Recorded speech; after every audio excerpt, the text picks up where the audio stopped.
గతంలో జేసీబీ పాలన చూసాం. ఈ రోజు ఎన్డీఏ ప్రభుత్వంలో దశాబ్దాలుగా నివసిస్తున్న ఎక్కడైతే ప్రాంతంలో ప్రజలు ఉన్నారో వాళ్ళందరికీ ఇల్లు పట్టాలు ఉచితంగా ఇవ్వాలనేది ఒక లక్ష్యంగా పెట్టుకుని ప్రభుత్వం ముందరికెళ్ళింది.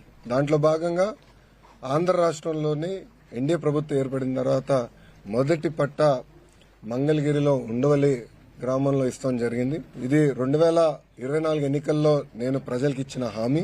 ప్రధానంగా మంగళగిరిలోకి వచ్చే గల వేలాది మంది దశాబ్దాలుగా ప్రాంతంలో నివసిస్తాం జరుగుతుంది. వాళ్ళందరూ కోరింది ఒకటే, మళ్ళీ మీరు వేరే ప్రాంతాల్లో మమ్మల్ని తరలిస్తే మళ్ళీ మేము అక్కడ ఇల్లు కట్టుకోవాలా, అంతేకాకుండా అక్కడికి వెళ్లాలన్నా రావాలన్నా ఇబ్బంది పడుతున్నాం, మేము ఎక్కడ నివసిస్తున్నాం అదే రెగ్యులరైజ్ చేయండి మాకు అని పదే పదే వాళ్ళని కోరటం జరిగింది.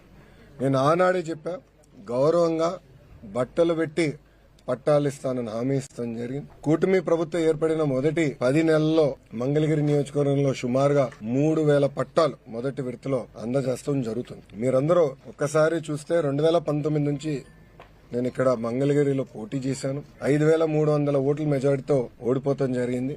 మొదటి రోజు బాధ కలిగింది, కానీ రెండో రోజు నుంచి నాకు కసి పెరిగింది. ఓడిపోయిన దగ్గరనే కష్టపడాలి, ప్రజల మనసు తిరిగి గెలుచుకోవాలి, ప్రజల కోసం అహర్నిశలు సేవ చేయాల లక్ష్యంతో నేను పనిచేస్తాం జరిగింది. 2019 నుంచి 24 వరకు సొంత నిధులు ఖర్చు పెట్టి దాదాపు 26 సంక్షేమ అభివృద్ధి కార్యక్రమాలు మంగళగిరి ప్రజల కోసం నేను చేస్తాం జరిగింది.